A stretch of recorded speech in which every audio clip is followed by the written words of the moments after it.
નમસ્કાર, મહામંથનમાં હું નેહા આપનું સ્વાગત કરું છું। ગુજરાતીમાં એક કહેવત છે, ઝાડ પડ્યું ને જગ્યા થઈ। આ કહેવત એકના જવાબ પર અન્ય માટે ઊભી થતી તકની વાત કરે છે, પણ ગુનાખોરીની દુનિયામાં આ કહેવત ઉલટી રીતે લાગુ પડે છે। ગુનાખોરીની દુનિયામાં ઝાડ જેના પર પડે તે ક્યારેય ઉઠી શકતા નથી। કંઈક આવી જ હાલત ગુજરાતના હજારો રોકાણકારોની થઈ છે, કારણ કે લોકોની લાલચ અને નેતાઓના ખાતર પાણીથી મહાકાય બનેલું ભૂપેન્દ્રસિંહ ઝાલાનું નામનું આ ઝાડ આખરે ધ્વસ્ત થયું છે। અને આ સાથે જ ભૂપેન્દ્રસિંહ નામના ઝાડ નીચે આશરો લેવાની કોશિશ કરનાર હજારો સામાન્ય પરિવારોને ખુશીઓ નહીં, જિંદગીભરનો આઘાત લાગ્યો છે। ભૂપેન્દ્રસિંહ ઝાલા પકડાઈ ગયો છે, પણ તેને આકરી સજા થશે કે નહીં તે કોઈ નથી જાણતું। પોલીસ કોર્ટમાં આરોપીને ગુનેગાર સાબિત કરી શકશે કે નહીં તે પણ સમયના ગર્ભમાં છે। પણ વાત અત્યારે કે 6000 કરોડની કરવી છે, જેમાં હજારો લોકોના સપના, આશા અને ઈચ્છાઓ હતી। પિરામિડ પોન્ઝી સ્કીમની સૌથી નબળી કડી એ જ છે કે એક વખત લોકોને ખબર પડે છે કે આ પોન્ઝી સ્કીમ છે, ત્યાંથી જ પૈસા ફેરવવાનું ચક્ર અટકી જાય છે। પૈસામાં ગાબડા પડતા જાય છે અને લોકોને વળતર તો છોડો, પોતાની મૂડી પણ પાછી ન મળે। તેવામાં નેતાઓ, શિક્ષકો અને ધાર્મિક આગેવાનો પાસેથી બીઝેડ ગ્રુપનું બ્રાન્ડિંગ કરાવનાર ભૂપેન્દ્રસિંહ ઝાલાને હજારો લોકોના જે સપના રોડી નાખ્યા છે। ત્યારે સૌથી મોટો સવાલ તો અહીંયા થાય છે કે બીઝેડ કૌભાંડમાં છેતરપિંડીનો ભોગ બનનારા આવા હજારો લોકોનું કોણ? બીઝેડ ગ્રુપના વોટ્સએપ ગ્રુપમાં અત્યારથી જ રોકાણકારો સહારા જેવી હાલત થવાની ચિંતામાં અડધા થઈ ગયા છે। મહાઠગને લાખો રૂપિયા આપનાર સામાન્ય પરિવારોની આંખો સામે જ તેમના સપનાઓ ધૂળધાણી થતા જોવાઈ રહ્યા છે। ત્યારે આવા રોકાણકારોને રક્ષણ કોણ આપશે? સવાલ તો એ થાય છે કે ભૂપેન્દ્રસિંહને ખાતર પાણી આપીને કયા નેતાઓ અને આગેવાનોએ તેને મોટો કર્યો? શું રોકાણકારોને તેમના પૈસા પાછા મળશે ખરા? ગુજરાતમાં કોઈ બીજો ભૂપેન્દ્રસિંહ ઝાલા પેદા ન થાય તે માટે શું આપણે ચિંતન કરવાની જરૂર નથી? આ જ બાબત ઉપર કરીશું આજનું મહામંથન।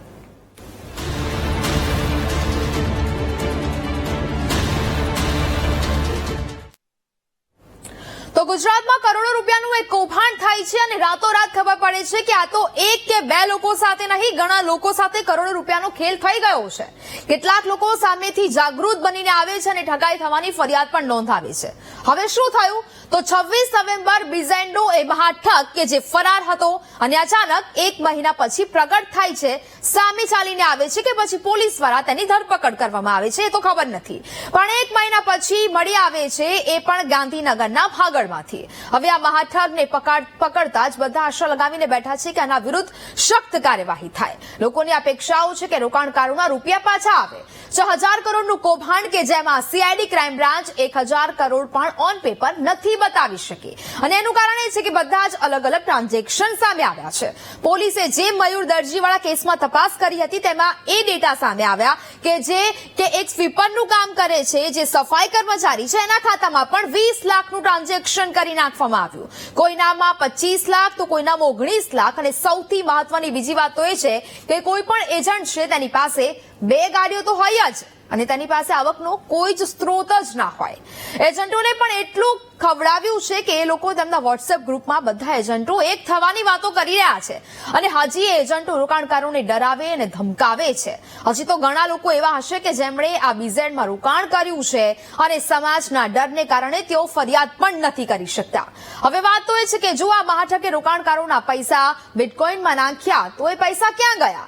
જો નેપાળમાં એ માણસ પહોંચી ગયો હતો તો પછી પાછો કેવી રીતે આવ્યો? આવા તો અનેક સવાલો છે જે હજી સુધી તેના જવાબો નથી મળ્યા। હવે હજારો ને લાખોના પૈસા આમાં ફસાયા છે, તેમાં લોકોને કેવી રીતે પૈસા પાછા મળશે અને મળે તેવી કોઈ આશા કે સંભાવના દેખાઈ રહી નથી। અત્યાર સુધી જુદા જુદા કેસોમાં અન્ય વરઘોડાઓ નીકળ્યા છે, તો શું આ ભૂપેન્દ્રસિંહ ઝાલાનું વરઘોડું નીકળશે ખરા? શું હવે નેતાઓ મીડિયા સામે આવીને એવું બોલશે કે હું પાછા અપાવીશ રોકાણકારોના પૈસા? કાયદામાં રહેશો તો ફાયદામાં રહેશો? શું હવે આવા ડાયલોગબાજી થશે ખરા? અને સવાલ તો આખરે એ જ કે મહાઠગ પકડાયો, પણ રોકાણકારોના રૂપિયાનું શું? આખરે આ લોકોને પોતાના રૂપિયા પરત મળશે કે કેમ? આ વિશે મહામંથન કરીશું, પરંતુ તે પહેલા અમારા સંવાદદાતાએ સાબરકાંઠાના રોકાણકાર કમલેશ ચૌહાણ સાથે એક વાતચીત કરી હતી, તે સાંભળીને ત્યારબાદ ચર્ચા કરીએ। કરોડનો કૌભાંડી ભૂપેન્દ્રસિંહ ઝાલાના 1 મહિના બાદ આજે પોલીસને હાથે લાગ્યો છે અને સીઆઈડી ક્રાઇમે તેને મહેસાણાથી ઝડપી પાડ્યો છે. ત્યારે સાબરકાંઠા જિલ્લાના અનેક રોકાણકારો કરોડોના રોકાણ જ્યારે સાબરકાંઠા જિલ્લામાં કરવામાં આવે છે ને એજન્ટો દ્વારા જે પણ રોકાણકારો છે તેને લોભામણી લાલચ આપીને ઉચ્ચ વ્યાજની લાલચ આપીને તેને રોકાણ કરાવ્યું છે. આપણી સાથે ખેરબોમા અને વડાલીના વચ્ચે આવેલું શ્યામનગરના એક નિવૃત્ત શિક્ષક છે.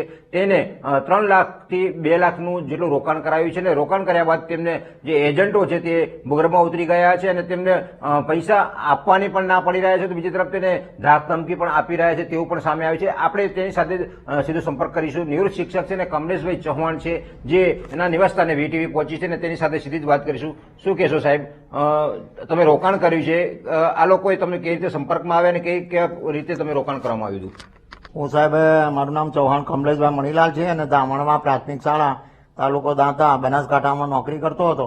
31/10/2022 રોજ નિવૃત્ત થયો અને પછી નિવૃત્તિ પછી મને જે કંઈ સરકારશ્રીના જે લાભ મળે છે નિવૃત્તિ પછીના એ થોડી જાજી રકમ મળી હતી સાહેબ, અને એ રકમ મેં મારા બચત ખાતામાં રાખી હતી. અને આ જે એજન્ટ છે એ અમારી જોડે શિક્ષક હોવાને નાતે બસમાં અને ક્યારેક અપડાઉન વખતે અમારે એમની સાથે ઓળખાણ થયેલી છે. એને કેવી રીતની આપને વાતચીત કરીને પૈસાનું રોકાણ છે તે કેવા પ્રકારમાં આપને રોકાણના વાયદા વચ્ચે કરવામાં આવ્યું હતું?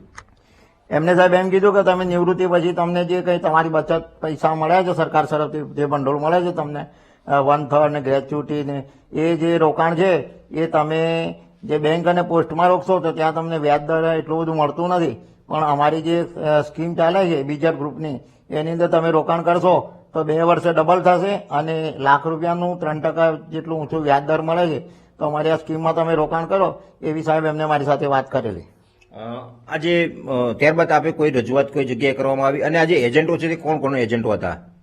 અમારો તો સાહેબ કટારા સાહેબ છે નરેશભાઈ, એ ત્યાં નોકરી કરે આશ્રમ શાળામાં, એમની સાથે ઓળખાણ થયેલી ને એમને એમ કીધું હતું કે મારી જોડે બીજા 2 પોપટ છે અને એક ગુણવંતસિંહ બાપુ, અમે જોડે 3 જણા કામ કરીએ છીએ અને અમે આવા શિક્ષકો નિવૃત્ત કર્મચારીઓનું રોકાણ કરાવી ને પાછલી જિંદગીમાં અમને સરસ બચત થાય અને કોઈ લગ્ન પ્રસંગ કે કોઈ ઘરમાં આકસ્મિક પ્રસંગ બને તેમાં આ નાણાં કામ આવે તો ઊંચું વ્યાજ દર અમે આપીએ છીએ. મને સાહેબ ઓળખાણ આપી છે અમને. ક્યાં રજૂઆત કરવામાં આવી આપને? છે નહીં સાહેબ, કોઈ જગ્યાએ રજૂઆત કરી છે પૈસા આપવા બાબતમાં? રજૂઆત કરવા માટે સાહેબ આ જે અમે ₹2 લાખ રોક્યા હતા, મારી પત્ની દિવ્યાંગ છે, 90% અપંગ છે, હું 45% અપંગ છું અને એમને સિઝોફ્રેનિયાની તકલીફ છે. તો એ પૈસા મેં 2 લાખ સાહેબ દવા માટે રાખ્યા હતા, તો મારા HDFC ખાતામાં હતા અને એ એમની જોડે મેં 2 લાખની રોકાણ કર્યું હતું. અને પછી આ જે બીજર ગ્રુપનો ભાંડો ફૂટ્યો અને પછી આ જે સીઆઈડી ક્રાઇમ દ્વારા જે દરોડા કર્યા અને એ લોકોને ભૂગર્ભમાં ચાલ્યા ગયા, પછી મેં બાબતે સાહેબ મને અન્યાય છે એવું લાગ્યું અને એમ કે મારા પૈસા ડૂબી જશે એ માટે કરીને મેં સીઆઈડી સાહેબ ગાંધીનગર, ડીવાયએસપી હિંમતનગર અને ખેરબોમા પોલીસ સ્ટેશન અરજી આપી હતી સાહેબ. ત્યારબાદ સીઆઈડી ક્રાઇમે કોઈ આપને નિવેદન લેવામાં આવ્યું છે? કોઈ કેવા પ્રકારનું નિવેદન લીધું હતું? સીઆઈડી ખાતાના સાહેબ આમ તો નિવેદન લેવા ટાઈમે ખાસો ટાઈમ થયો તો આવ્યા નહોતા. પછી મેં આ જે એજન્ટો હતા એ સાહેબ મને કેન પ્રકારે દબાણ લાવતા હતા, બધું સમાધાન કરી નાખતા, પૈસા આપી દઈએ છીએ. તો મેં કીધું આપી દો, પણ એ પૈસા આપતા નતા. મને જુદી જુદી જગ્યાએ બોલાવતા હતા કે આ જગ્યા આવો, આ જગ્યા આવો. અમે સાહેબ જતા પણ અમારી સાથે કોઈ અમે નાણાકીય વ્યવહાર એમને કરેલ નહીં અને દબાણ લાવવાને કારણે સાહેબ હું થોડો ગભરાઈ ગયેલો કે આ બધા મોટા માથા છે ને ક્યારેક હું પોતે દિવ્યાંગ છું ને કંઈક જગ્યાએ મને કંઈક થઈ જાય અથવા તો મારા કુટુંબને કંઈ થાય એટલા માટે સાહેબ એમને મને દબાણ લાવેલો. અને પછી એ માટે મેં સીઆઈડી સાહેબને, એસપી સાહેબને ફોન કરેલો તો એ સાહેબ હિંમતનગરથી સીઆઈડી સાહેબના અધિકારી આવેલ ને મારું નિવેદન લીધેલું સાહેબ. હાલ આ લોકો જે છે ફરાર છે, આપને સંપર્કમાં છે, કેવા પ્રકારની આપને વાતચીત કરતા હોય છે? એ તો સાહેબ પોતે તો વાત નથી કરતા, પણ વાય મીડિયા દ્વારા સમાચાર આવે છે કે ભાઈ આમ છે ને તમે સમાધાન કરી નાખો ને તમે એમને લેખિતમાં આપી દો ને તમે અમને લખાણ આપો કે અમે સમાધાન થઈ ગયું છે એવું. પણ સાહેબ એ પોતે જ એજન્ટ છે, મારા જે ધ્યાનમાં નથી, પણ બીજા વાય મીડિયા દ્વારા સાહેબ મને એ રીતનું વાતો આવે છે મારી ઉપર, પણ હું કંઈ ધ્યાન આપતો નથી સાહેબ. હવે શું કરશો તમે? આ જે સીઆઈડી ક્રાઇમને ફરી આપ રજૂઆત કરશો કે આ લોકો આ રીતે દબાણ કરતા હોય છે? સાહેબ જ્યારે જવાબ લેવા આવ્યા હતા હિંમતનગરથી સીઆઈડી સાહેબ, અધિકારી સાહેબ, તો એમને મેં જણાવી દીધું સાહેબ આ લોકો મને આ દબાણ કરે છે સમાધાન માટે, તો સાહેબ મારે શું કરવાનું? ને મેં મારા નિવેદનમાં પણ લખાવ્યું છે, સ્પષ્ટ લખાવ્યું છે કે સાહેબ મેં આ પછી જો કદાચ મને કંઈ થઈ જાય તો સાહેબ આ લોકોને તમે જવાબદાર ગણજો કે હું સાહેબ નાનો માણસ છું એ રાજકીય વર્ગ ધરાવનાર છે, એમની લોબી મોટી છે અને એ પૈસા પાત્ર માણસ, હું ગરીબ માણસ છું સાહેબ, પોતે દિવ્યાંગ છું, કદાચ પુરાવો નાશ કરવા માટે કરીને કંઈ કરે તો સાહેબ મેં સીઆઈડી સાહેબને એમ કીધું હતું કે સાહેબ મને કંઈ થઈ જાય તો મારા કુટુંબને કંઈ થઈ જાય તો સાહેબ એમને તો જવાબદાર ગણ જેવું કીધું સાહેબ. ઓકે, તો આજે મહામંથનનો મુદ્દો છે મહાઠગ પકડાય પણ રોકાણકારોના રૂપિયાનું શું, અને તેનો જવાબ મેળવવા માટે આપણી સાથે ગેસ્ટ પણ જોડાયા છે. ભાજપ નેતા સંજીવ પંચોલી જોડાયા છે, એમએલએ પાટણ ડોક્ટર કિરીટ પટેલ આપણી સાથે જોડાયા છે, financial expert CA Siddharth Bhatt આપણી સાથે જોડાયા છે, સાથે વરિષ્ઠ વકીલ પરેશ મોદી પણ આપણી સાથે સ્ટુડિયોથી જોડાયા છે, નિવૃત્ત ડીવાયએસપી સીપી દલાલ આપણી સાથે જોડાયા છે. આપ તમામનું વીટીવી ન્યૂઝમાં ખૂબ ખૂબ સ્વાગત છે. સૌથી પહેલા તો સીપી સાહેબ આપની પાસે આવવા માંગીશ. જે પ્રકારે આ સમગ્ર કૌભાંડ સામે આવ્યું, ત્યારબાદ 1 મહિના પછી આ મહાઠગની ધરપકડ તો કરી લેવામાં આવી છે, પરંતુ ઘણા લોકો એવા છે કે 1 વર્ષમાં 60% લાલચે લોકોએ બેંકમાંથી લોન લીધી છે અને પછી આમાં રોકાણ કર્યું છે. ઘણા લોકો એવા છે કે જેઓ સમાજના ડરથી આગળ નથી આવ્યા કે ફરિયાદો પણ તેઓએ નથી નોંધાવી, તો ધરપકડ તો થઈ છે, પરંતુ પોલીસ હવે આમાં સફળ થશે ખરા રોકાણકારોના પૈસા પાછા અપાવવામાં? કારણ કે અત્યાર સુધી જે ઇતિહાસ તો બોલે છે કે આવા કેસો કોર્ટમાં લાંબા ચાલે છે અને રોકાણકારો છે કે આવા કૌભાંડો જેને દ્વારા આચરવામાં આવ્યા છે અને જેમાં રોકાણકારોએ કર્યું છે તે રૂપિયા આખરે તેમને પાછા તો નથી જ મળતા. આપનો શું મત છે? નમસ્તે નેહાબેન. પ્રથમ તો આપે જે વાત કરી એ મુજબ જે મુખ્ય આરોપી પકડાણા ભૂપેન્દ્રસિંહ ઝાલા અને એને જેટલા ઇન્વેસ્ટરો પાસેથી પૈસા લીધા એનું એને ક્યાં રોકાણ કર્યું અને કઈ રીતે આ પૈસાનો ઉપયોગ થયો છે એ મુદ્દો જે સીઆઈડી ક્રાઇમની બ્રાન્ચ તપાસ કરે છે એમાં પહેલા તો એ નક્કી કરવું પડે કે ખરેખર કેટલા રૂપિયાનું આ સ્કેમ થયેલો છે અને એના પ્રમાણની અંદર એને પોતે ક્યાં રોકાણ કર્યું ભૂપેન્દ્રસિંહ ઝાલા અને એની સાથે સંકળાયેલ એના જે કોઈ એજન્ટો હતા કે જે કોઈ છે એને ક્યાં રોકાણ કર્યું એ બધી વિગત જો પોલીસ બરાબર મેળવી શકે તો પહેલો મુદ્દો તો એ છે કે તો જ નક્કી થાય કે કેટલું આ સ્કેમ થયું અને કોના રૂપિયા ગયા. હવે આપે વાત કરી એ મુજબ ઘણા બધા રોકાણકારો હજી આગળ આવવા હિંમત નથી કરતા. એનું કારણ એક જ હોય છે કે એમને પોતાને હજી થોડી લાલચ પણ છે. જે રીતે એજન્ટો કહી રહ્યા છે કે તમારા પૈસા પાછા મળી જશે, ધમકાવીને કહે છે, સમજાવીને કહે છે, એટલે લાલચના મુદ્દાથી લોકો આગળ નથી આવતા. તો પહેલા તો પોલીસે એક વિશ્વાસ ઉભો કરવાની જરૂર છે કે તમામ રોકાણકારો પોતાની સાચી વાત ડોક્યુમેન્ટેશન પોલીસને રજૂ કરે અને એ દસ્તાવેજોના આધારે પોલીસ એક ચોક્કસ આંકડા ઉપર આવે. આ પહેલો મુદ્દો. હવે બીજો મુદ્દો એ છે કે આ ભૂપેન્દ્રસિંહ ઝાલા અને એની આખી ટીમે જે લોકોનું રોકાણ આવ્યું એનું ક્યાં રોકાણ કર્યું એનું આખું ડોક્યુમેન્ટેશન એમની પાસેના હિસાબોના ચોપડાઓ હોય, એનું કોમ્પ્યુટર હોય, એના જે કોઈ ઇલેક્ટ્રોનિક સાધનો હોય એમાંથી પહેલા મેળવવું પડે. અને ત્યાર પછી એક વાત અમારા અનુભવથી કહું છું કે આવી સ્કીમોમાં જે કઈ રોકાણો આવે છે એ પાછું મેળવવું એ અતિશય અઘરું છે. કાયદાની રીતે પણ બહુ અઘરું છે અને પ્રેક્ટિકલી પણ આવતું નથી. આપને ખ્યાલ હશે કે 40-45 વર્ષ પહેલા લક્ષ્મીચંદ ભગાજીની પેઢીએ આ જ રીતે રોકાણકારો પાસેથી બહુ મોટી રકમ, એ સમયની કરોડો રૂપિયાની રકમ હતી પણ એમાંથી કોઈને આવી નથી.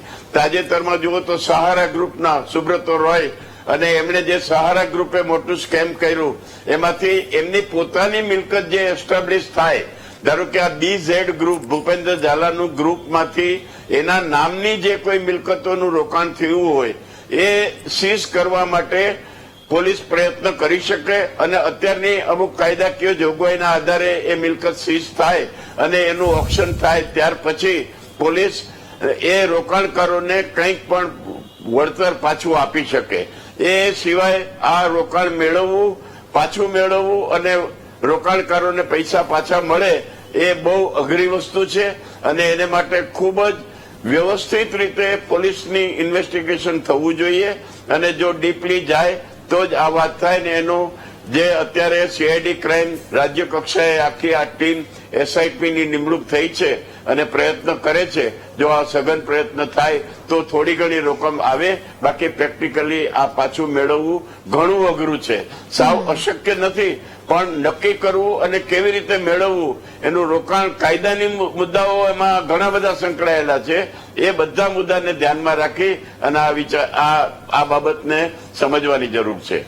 ઓકે, ચલો પરેશભાઈ, હવે એક વાત તો આપણે જોઈ કે કૌભાંડ થઈ ગયું અને ત્યારબાદ હવે આ ભૂપેન્દ્રસિંહ ઝાલાની ધરપકડ પણ કરી લેવામાં આવી, પરંતુ આખરે હવે સવાલ એ છે કે હવે આવનારા સમયમાં શું? રોકાણકારો જે ફસાયા છે, જેમના રૂપિયા ફસાયા છે, તેનું શું? કારણ કે આપણે તમામ લોકો જોઈએ છે કે કોર્ટમાં આવી એક બાદ એક ફરિયાદો થાય છે, થપ્પે થપ્પા થાય છે, અને પછી આવા જે કૌભાંડોના જે કેસ હોય છે જેમાં ફરિયાદો થઈ હોય તેમાં લાંબો કેસ ચાલે છે, અને પછી પૈસા પાછા મળવાની સંભાવનાઓ તો રહેતી જ નથી. આપના મતે લાગે છે કે આ કેસમાં રોકાણકારો શું તેમના પાછા પૈસા મળવાની સંભાવનાઓ રહેલી છે ખરા?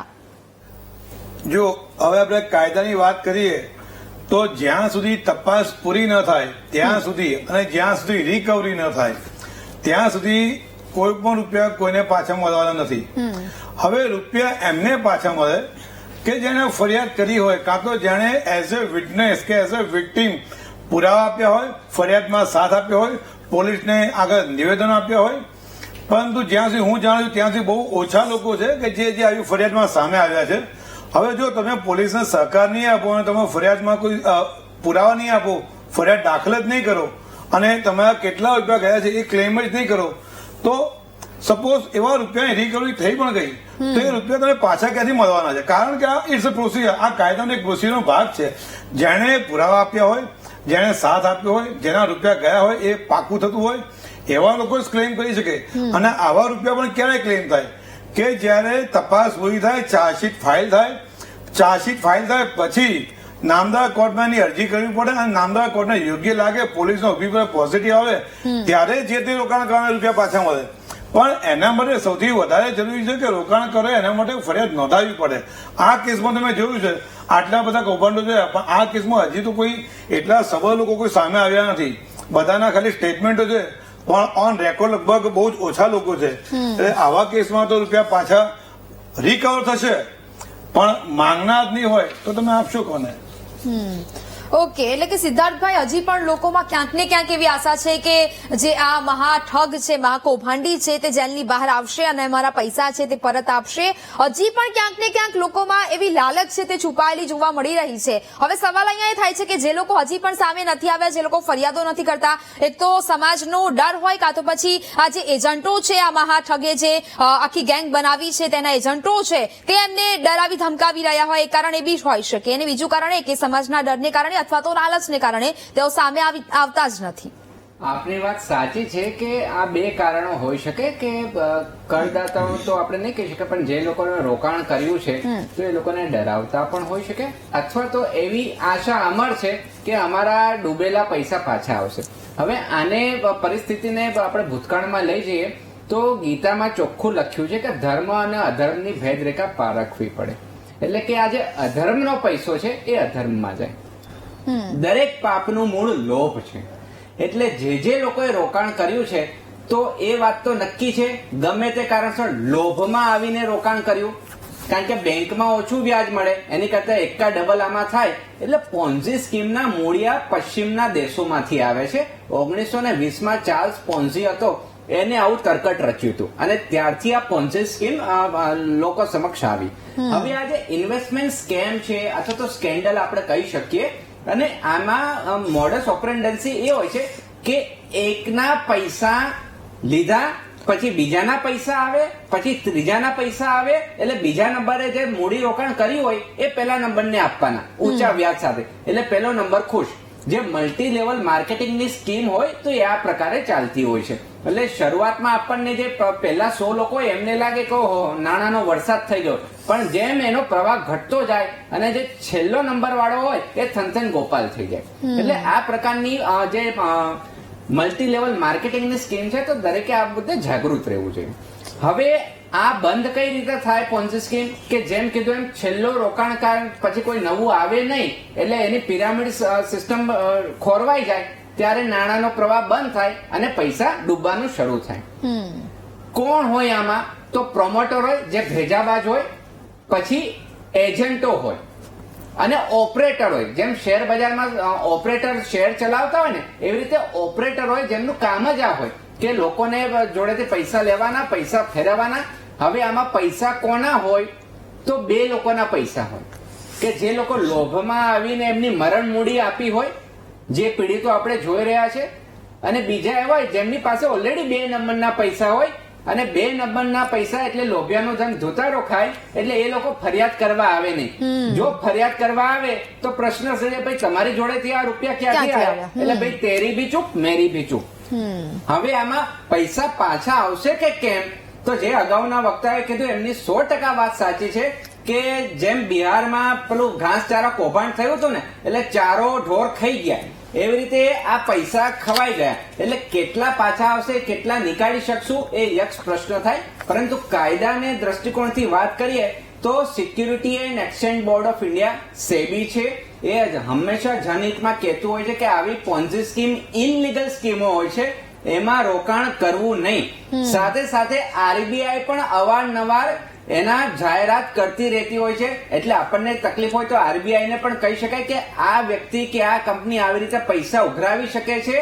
આરઓસી જે કંપનીનું સંચાલન જે કરે છે, કે જે નિર્મલા સીતારામનજીના કંટ્રોલમાં આવે છે, એમને પણ આપણે પત્ર લખી શકીએ કે આ કંપની આવી રીતે ડિપોઝિટ ઉઘરાવી શકે કે કેમ, એવો આપણે પ્રશ્ન પૂછી શકીએ એક નાગરિક તરીકે.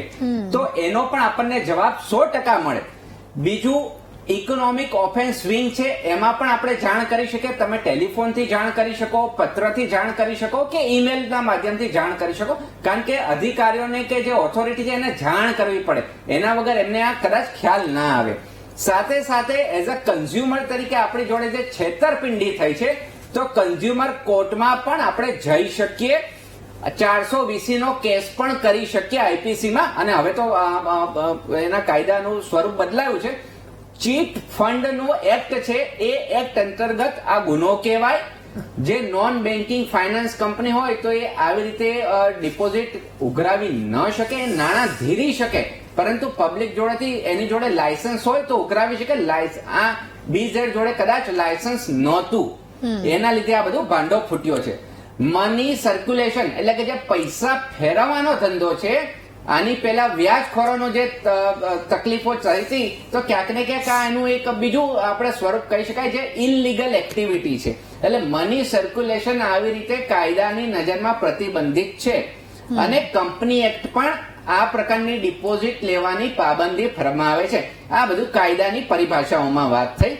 હવે આનો ભોગ કોણ બને છે?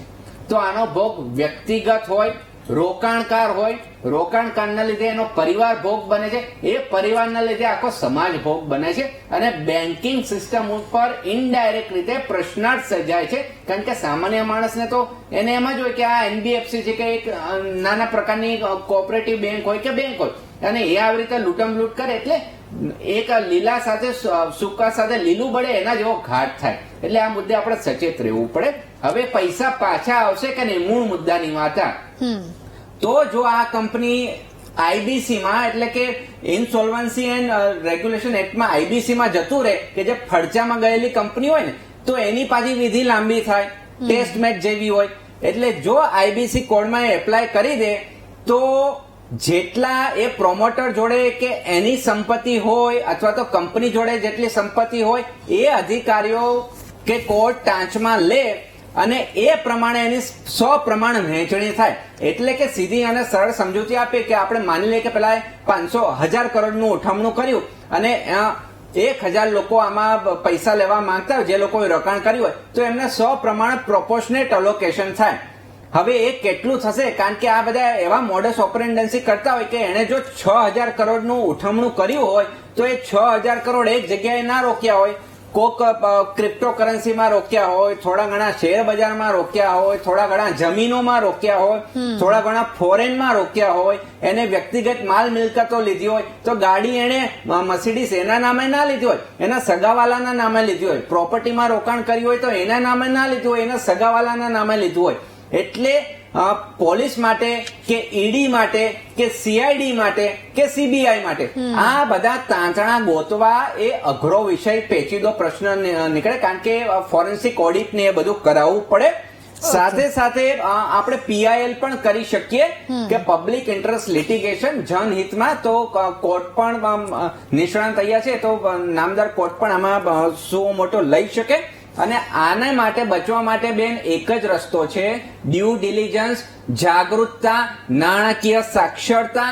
અને જો કોઈ વિસલ બ્લોવર આવી કમ્પ્લેન કરે કે અરજી કરે તો કોઈને બિનજરૂરી કનડગત કરતા એનું નામ ગુપ્ત રાખવામાં આવે અને તાત્કાલિક અસરથી આવા લોકો ઠગ ઉપર પોલીસે શિક્ષાત્મક કાર્યવાહી કરવી જોઈએ.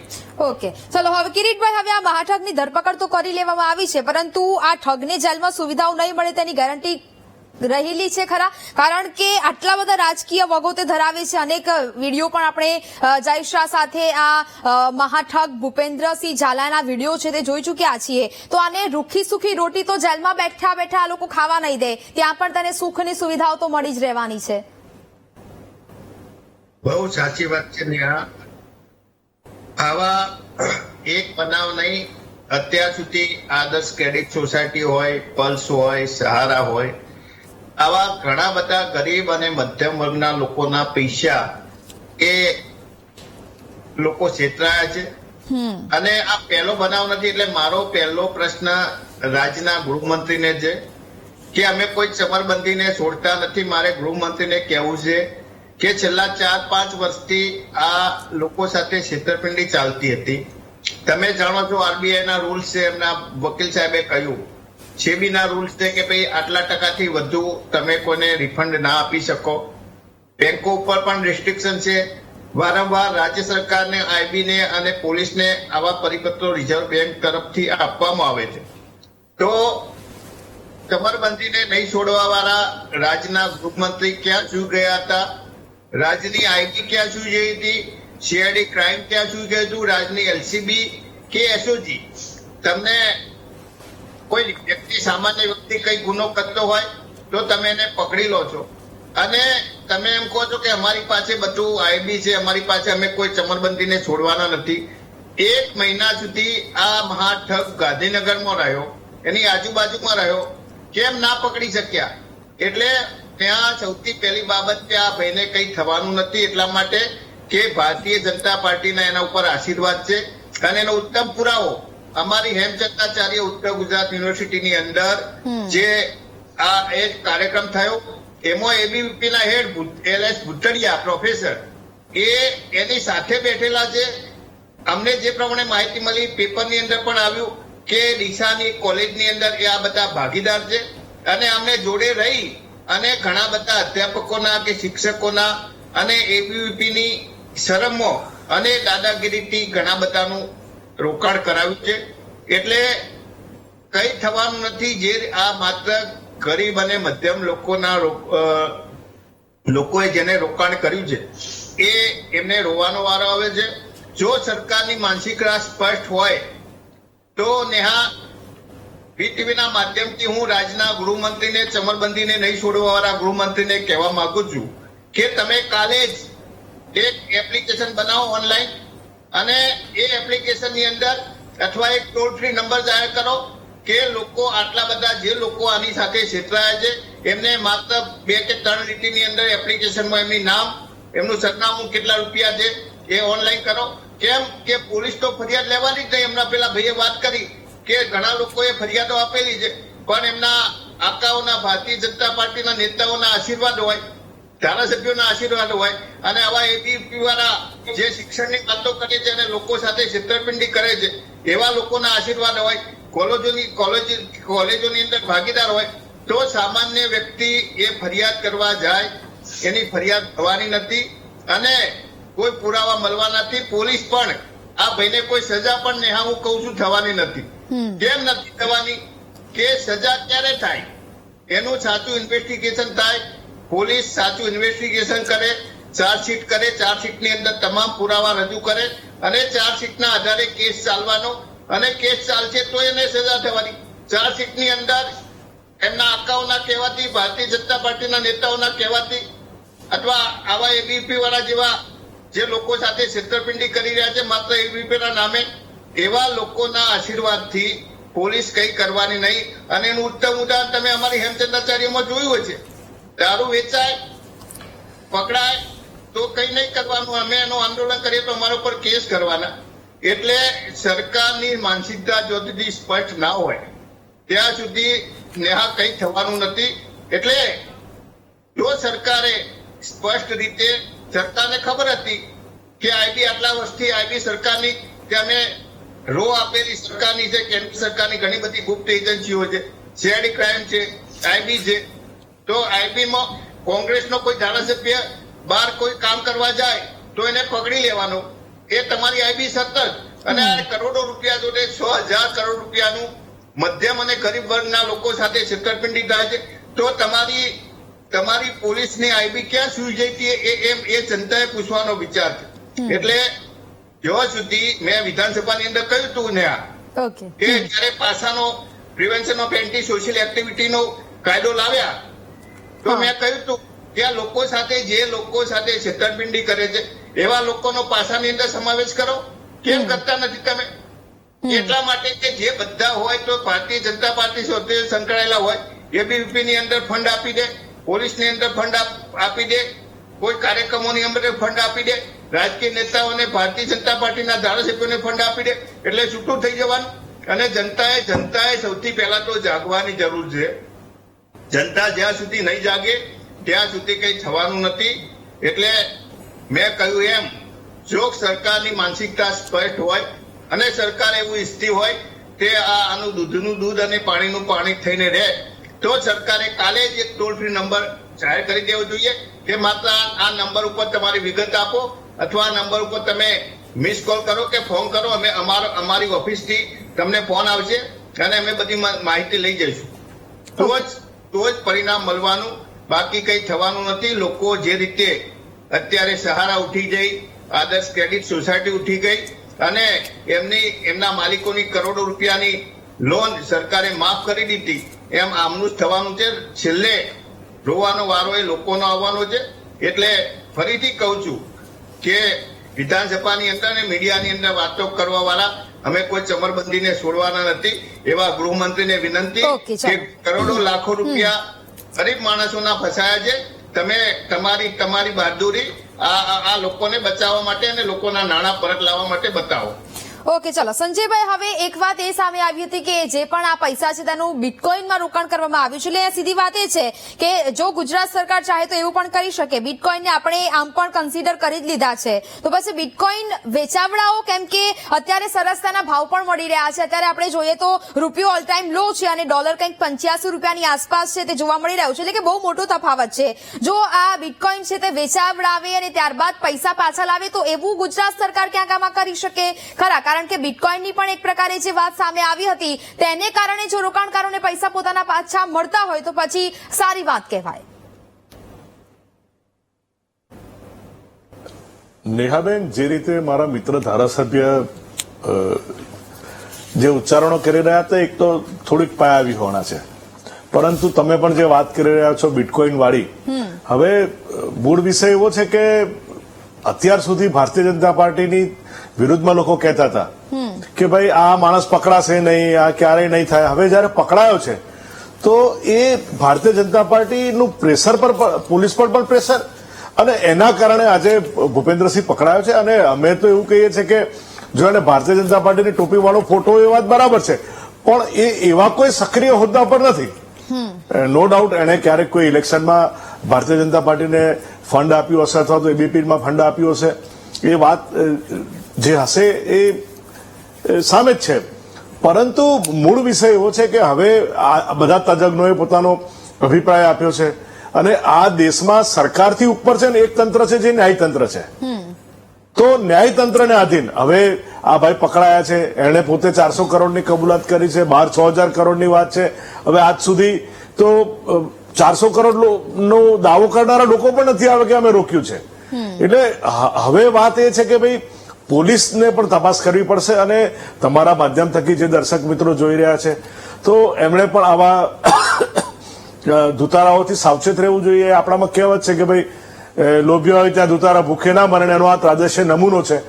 પરંતુ હવે શું, તો હવે પૈસા પાછા કેવી રીતે મળશે? તો એ સિદ્ધાર્થભાઈએ પણ વાત કરી, પરેશભાઈએ પણ વાત કરી. હું આગળ વાત કરું છું કે ભારતીય જનતા પાર્ટીની સરકાર હંમેશા નીતિ વિષયક કામ કર્યા છે.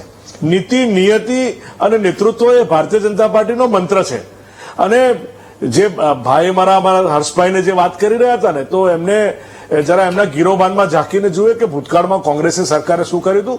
હું એવું કહીશ તો એવું કહેશે કે ભાઈ 35 વર્ષથી તમારું રાજ છે. પરંતુ અન્ય રાજ્યોમાં પણ જુઓ, મૂળ વાત એવી છે કે હવે પૈસા પાછા મેળવવા હોય તો શું કરવું પડે? તો પહેલા તો અત્યારે જયારે આ ભાઈ પકડાયો છે તો દરેક લોકોએ કેસ કરવો પડે. દરેક લોકો જો કેસ નહીં કરે તો એ પોલીસને ખબર નહીં પડે, અને પોલીસને ખબર નહીં પડે તો ચાર્જશીટ નહીં બને. એટલે આની ચાર્જશીટ બનશે. ચાર્જશીટ બન્યા બાદ એ કેસ અદાલતમાં જશે.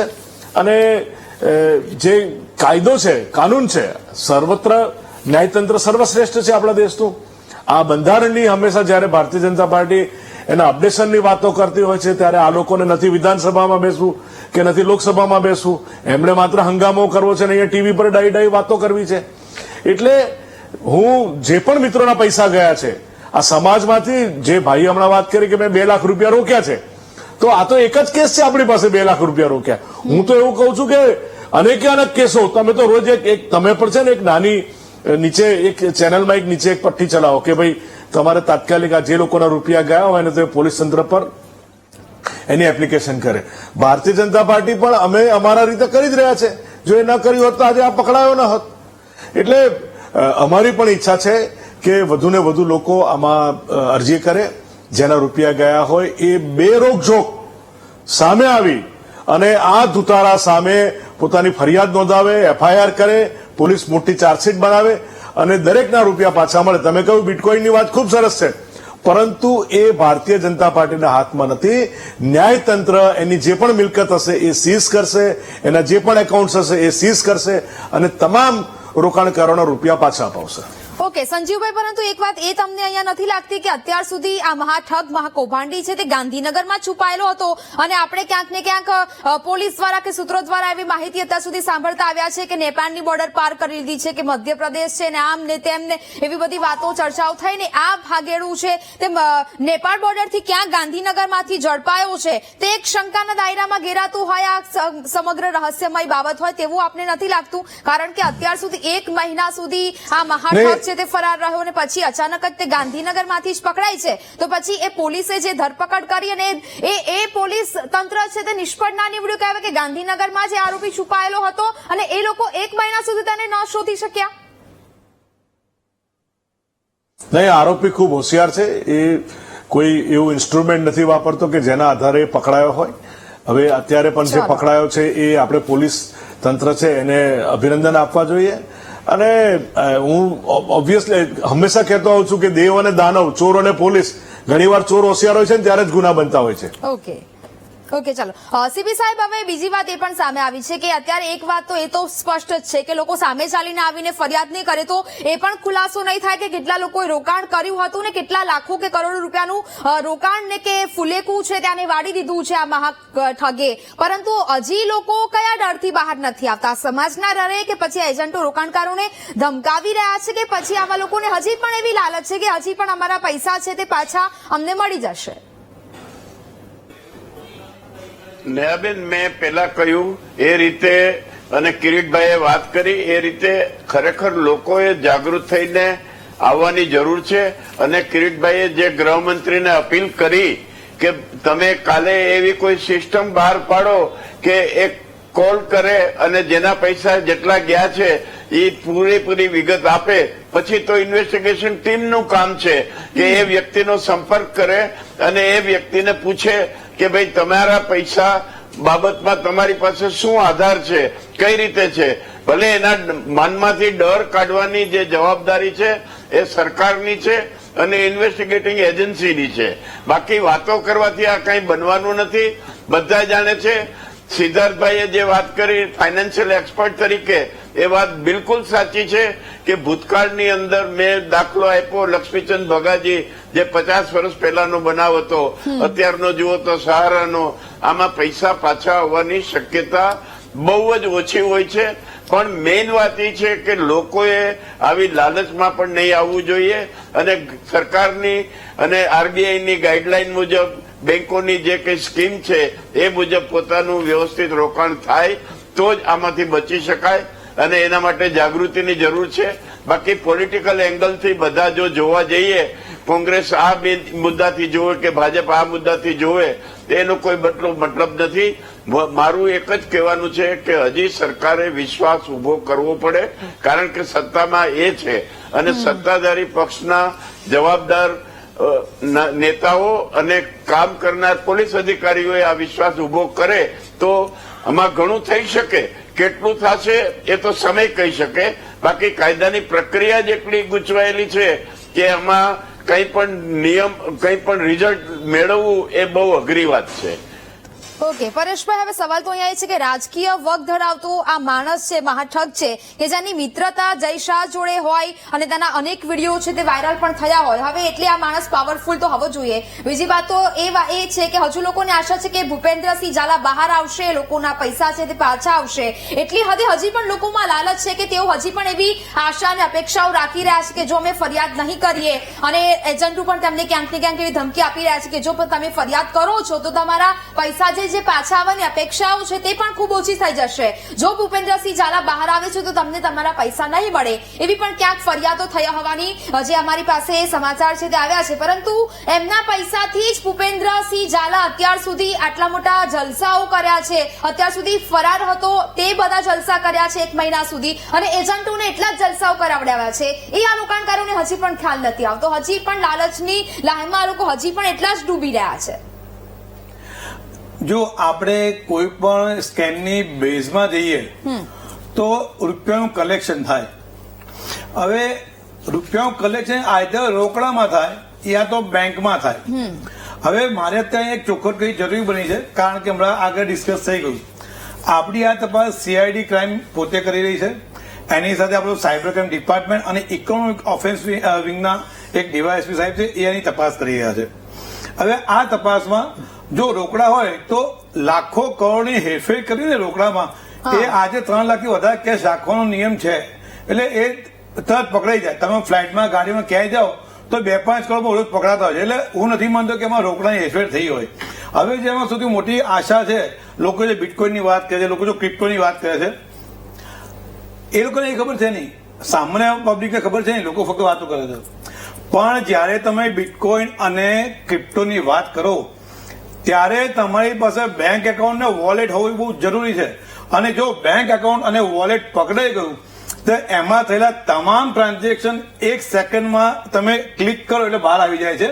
આ તપાસ અત્યારે EOW અને CID સાયબર ક્રાઇમ કરી રહી છે. હજી સુધી એવા કોઈ એકદમ ઠોસ એવા કોઈ એકાઉન્ટ બહાર નથી આવ્યા. હવે જે ટ્રાન્ઝેક્શન આવ્યા છે, મને તો થોડુંક પોલિટિકલ એજન્ડા પણ લાગે છે, જે ટ્રાન્ઝેક્શન થયા છે હજી સુધી ટોટલ કબૂલાત 500 કરોડે પહોંચી નથી. હવે વાત રહી ઇન્વેસ્ટરની. આપણા દેશમાં 5 રૂપિયા માટે ચાની કેટલી ખૂન થાય છે.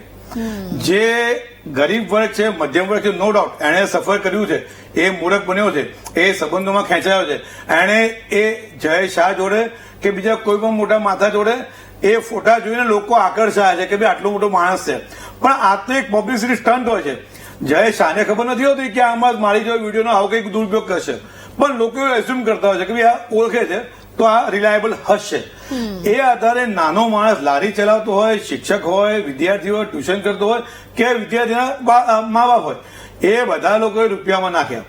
પણ જો રૂપિયા નાખ્યા તો હજી સુધી જો કોઈ પણ જગ્યાએ કોઈ પણ ક્રિપ્ટો માટે એવા જોરદાર એકાઉન્ટો નથી પકડાયા, એવા કોઈ પણ બિટકોઇનના વોલેટ નથી પકડાયા, એવું કોઈ બેંકમાં એવું મોટું ભંડોળ મળ્યું નથી, એવી કોઈ મોટી રોકડ મળી નથી. હવે જો આપણું મળ્યું નથી તો આપણું ગયું ક્યાં?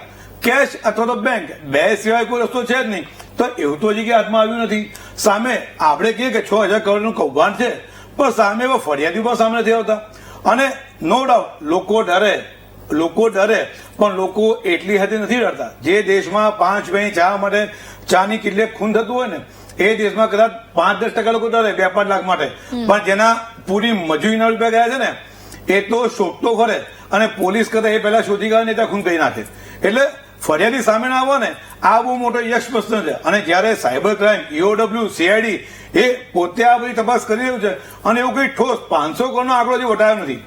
એટલે મને લાગે છે કે કદાચ બની શકે કે આ 6,000 કરોડ આંકડો ક્યાંથી આવ્યો, પણ ફરિયાદી નથી, સામે રિકવરી નથી, બેંક એકાઉન્ટ નથી, કેશ નથી, બિટકોઇનના વોલેટ નથી, ક્રિપ્ટોના બેન્કિંગ જો કોઈ લિંકિંગ એવા કોઈ પ્લેટફોર્મ નથી. બાયનાન્સ છે, વઝીર એક્સ છે, બિટકોઇન છે, એવા કોઇનેક્સ છે, એવા ઘણા પ્લેટફોર્મ છે. એવા કોઈ પ્લેટફોર્મ હજુ સુધી સજ્જડ પકડાયા નથી. તો પછી આ કૌભાંડ ખરેખર થયું છે, નો ડાઉટ એને કૌભાંડ કર્યું છે, પણ એટલું મોટું કૌભાંડ થયું લાગતું નથી. અને આપણે કોઈની પણ ભાજપ કે કોંગ્રેસે કોઈ બી નેતાની વાત કરીએ, હમણાં જો ફેમ માટે બધા બધું કરે છે. હવે સપોઝ હું એક સારો પોલિટિશિયન હું તો મારી પાસે કોણ ફોટા પડે જાય, મારી જો કોણ વિડીયો ઉતરી જાય એ મને ખબર ના પડે, પણ હા એનો હું મિસયુઝ કરું, કોઈ બીજો કોઈ વ્યક્તિ મિસયુઝ કરે તો લોકો એમ માને મારી ઓફિસમાં નરેન્દ્ર મોદી સાહેબ જો ફોટા મેં લગાવ્યા હોય ને બધા જો કહું મોદી સાહેબ આવા ફોટા છે તો નો ડાઉટ મને કામ વધારે મળે, પણ એનાથી મારી રિલાયબિલિટી એસ્ટાબ્લિશ ના થાય. એટલે મને લાગે છે કે પોલીસની તપાસ બહુ અક્ષીર થઈ છે. EOW, CID, સાયબર ગેંગ જ્યાં બધા ઇન્વોલ્વ હોય અને છતાં કોઈ ઠોસ માહિતી 500 કરોડમાં ક્રોસ ના કરતી હોય તો મને લાગે છે કે આ કૌભાંડ એટલું મોટું નહીં હોય. અને નો ડાઉટ એ પકડાયો છે અને એ ગાંધીનગર પકડાયો છે. એનો મતલબ પોલીસે તાત્કાલિક એવા એક્શન લીધા કે એને ભાગવાનો મોકો નથી મળ્યો. જે ભાગી ગયો હોય ને આ દિન સુધી ઇતિહાસ છે કે દરેક જેટલા પણ ઠગ ગયા છે એ બધા ઠગ નેપાળના રસ્તે થઈ અને ત્યાંથી એ લોકો ફ્લાઇટ પકડી દુબઈ ભેગા થઈ ગયા છે. અને દુબઈ એ આખા વર્લ્ડમાં એક એવો કન્ટ્રી છે કે ત્યાં આગળ કાયદા બહુ ઓપન છે, ત્યાં બધા લાયસન્સ મળે છે. આખા વર્લ્ડમાં કોઈ દેશ તમને બિટકોઇન માટે કે આ ક્રિપ્ટોકરન્સી માટે લાયસન્સ નથી આપ્યું, ખાલી દુબઈ આપે છે. અને છતાં આવું કઈ પકડ્યું નથી ત્યાંથી એમ. ઓકે, ચાલો, એટલે કે સવાલ તો અહીંયા એ જ રહ્યો કે આખરે કેટલા કરોડનું કૌભાંડ થયું છે તો એક સવાલ જ છે. એટલે કે આ બધી જ બાબતોનો ખુલાસો હવે પોલીસ જે પણ ખુલાસાઓ કરાવે આ મહાકૌભાંડી કે મહાઠગ કે ભૂપેન્દ્રસિંહ ઝાલા પાસેથી, ત્યાં જ હવે આપણે તમામ લોકોએ આશા રાખીને બેસવું પડશે અને ત્યાં જ રિયલ અને ચોક્કસ આંકડો સામે આવી શકે કે હજી પણ કેટલા લોકોએ ફરિયાદ નથી કરાવી અથવા તો તેમનામાં એજન્ટોનો ડર છે કે રોકાણકારો સમાજના ડરથી બહાર નથી આવે. હજી સુધી એક ચોક્કસ આંકડો સામે નથી આવ્યો કે કેટલા કરોડનું કૌભાંડ છે તે થઈ ચૂક્યું છે. આ સાથે રોકાઈશું એક બ્રેક માટે, ચર્ચા યથાવત રાખીશું. Welcome back. એટલે સવાલ હવે અહીંયા ઘણા થઈ રહ્યા છે કે હજી સુધી જે ફરિયાદો નથી નોંધાઈ તે આખરે ફરિયાદ કેમ નથી નોંધાઈ, આટલા કરોડનું કોઈ કૌભાંડ થયું છે કે કેમ, આખરે આ તમામ બાબતો છે તે તપાસનો વિષય બની ચૂકી છે. સિદ્ધાર્થભાઈ, આપણી પાસે સમય ઓછો છે એટલે સીધો જે સવાલ કે જે લોકોએ પૈસા રોક્યા છે તે પણ એક લાલચમાં આવીને જ, લોભામણી લાલચો જયારે આપવામાં આવી એ લાલચ જોઈને તે લોકોએ પૈસા છે ત્યાં ઇન્વેસ્ટ કર્યા હશે. જ્યાં સુધી તેમને પણ હપ્તાઓ મળી રહેતા હતા ત્યાં સુધી તે તમામ લોકો ખુશ હતા અને જયારે પણ આ કૌભાંડ છે બહાર પડ્યું ત્યારે તેમને ખબર પડી કે ભાઈ હવે અમારી સાથે આ પ્રકારનું ચીટિંગ છે, છેતરપિંડી છે તે થઈ ચૂકી છે. અને આપણી ત્યાં એક કહેવત પણ છે ને કે જ્યાં લોભિયા હોય ત્યાં દુતારાઓ છે તે ક્યાંક ભૂખે ના મરે, તેવી કહાની ક્યાંક અહીંયા સામે આવી ચૂકી. આખરે સવાલ તો સીધો ને સીધો અહીંયા એ જ વળીને પાછો આવે છે કે રોકાણકારોના પૈસા છે તે પાછા મળશે ખરા? શક્યતા ખૂબ જ ઓછી છે, કારણ કે ભોળા ભાવે લૂંટાવું અલગ વસ્તુ છે અને મૂરખ બનીને લૂંટાવું અલગ વસ્તુ છે. અને આ તો શિક્ષકોની વાત છે. ચાણક્ય શિક્ષક હતા અને આચાર્ય ચાણક્યએ કીધું હતું શિક્ષક કભી સામાન્ય નહીં હોતા. એટલે જો આમાં કોઈ પીડિત શિક્ષક હોય અને એ ધારે કે આ કૌભાંડીને મારે ઉજાગર કરવો છે તો દુનિયાની કોઈ તાકાત એને રોકી ના શકે, એવો મક્કમ નિર્ધાર વાળા શિક્ષકો હોવા જોઈએ. સાથે સાથે અહીંયા નીતિ, પ્રામાણિકતા, મોરલ, એથિક્સ એ બધાના પ્રશ્નો ઉભા થાય છે કે એ નીતિ ક્યાં જતી રહી, પ્રામાણિકતા ક્યાં જતી રહી, જ્યારે શિક્ષક તો એક આદર્શ કહેવાય. અને એ જો લાલચમાં આવી જતા હોય તો પછીની યુવા પેઢીનું શું? સાથે સાથે બીજો એક આનો તોડ હું આપું, રસ્તો આપું કે કોના પૈસા ડૂબ્યા છે કે ભરાઈ ગયા છે. તો આપે બહુ VTV ને એક અભિનંદન આપવા છે કે એમના માધ્યમ થકી એક રસ્તો આપું કે એ કંપનીનો જે ચોપડો હોય ને એ ચોપડો ખોલીને જોઈએ કે કેટલા લોકોના પૈસા આવ્યા છે એટલે ફટ દઈને નામ નીકળશે.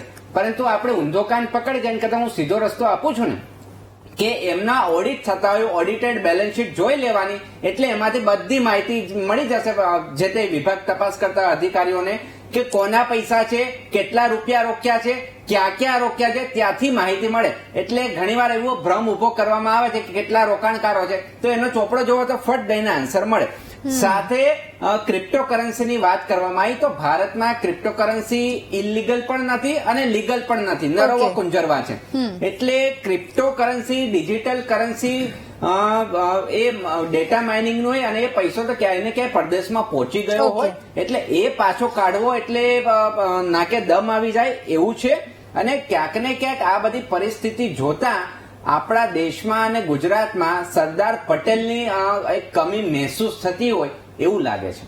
ઓકે ચાલો ઓકે સંજીવભાઈ, હવે સવાલ એ કે આપણા ગૃહમંત્રી ઘણી વખત એવું કહી દે છે કે કાયદામાં રહેશો તો ફાયદામાં રહેશો, વરઘોડાઓ કાઢતી પોલીસને આપણે તમામ લોકો અભિવાદન કરીએ છીએ, પરંતુ ભૂપેન્દ્રસિંહ ઝાલાના કેસમાં બધું ભૂલી તો નહીં જવાય ને? બેન, ચોક્કસ ના ભૂલી જવાય, કારણ કે અત્યારે પોલીસની ટીમ ઉપર સતત માનનીય ગૃહમંત્રી હર્ષભાઈ સંઘવીનું મોનિટર છે અને એમનું પણ સતત પ્રેશર છે. પરંતુ સાથે જે પ્રજાજનોના રૂપિયા ગયા છે એમણે પણ ફરિયાદો લખાવવી પડશે, તો જ હું એવું સમજુ છું કે આ કેસ વધુ મજબૂત બનશે અને વધુમાં વધુ લોકોને આપણે રકમ એમની પાછી અપાવી શકીશું. ઓકે ચાલો કિરીટભાઈ. પણ કહ્યું નેહા કે ગૃહમંત્રીની માનસિકતા સ્પષ્ટ હોય તો કાલે એ મીડિયા સમક્ષ પ્રેસ કરે કે આ સરકારના કોઈ ભારતીય જનતા પાર્ટીના નેતાઓના આ લોકો ઉપર આશીર્વાદ નથી, અમે કડકમાં કડક સજા કરવા માંગીએ છીએ અને તમે કોઈ પણ પ્રકારના ડર વિના તમે તમારું નામ જાહેર કરો અથવા ટોલ ફ્રી નંબર જાહેર કરો. અને બીજી બાબત કે સરકાર વાતો કરે છે કે અમારી પાસે આઈબી છે, કોઈ પણ વ્યક્તિ કોઈ પણ પ્રકારના બિઝનેસ વિના, કોઈ ઇન્ડસ્ટ્રીઝ વિના આટલું મોટું 2 કે 4 5 વર્ષની અંદર એનું આટલું મોટું રિટર્ન બતાવે તો શું કંપનીના રજીસ્ટર હોય કે ઇન્કમ ટેક્સ હોય ખબર નહીં પડતી હોય કે આ બધું કેવી રીતે આવે છે? કોઈ અમે કોંગ્રેસનો અમે કોઈ ધારાસભ્ય અમે કોઈ જગ્યા બતાવીએ તો અમને નોટિસો આપી દે, કોઈ પ્રોપર્ટી ના હોય છતાં પણ, તો આ ઇન્કમ ટેક્સ ના એ બી બધા ક્યાં ચૂકી ગયા હતા?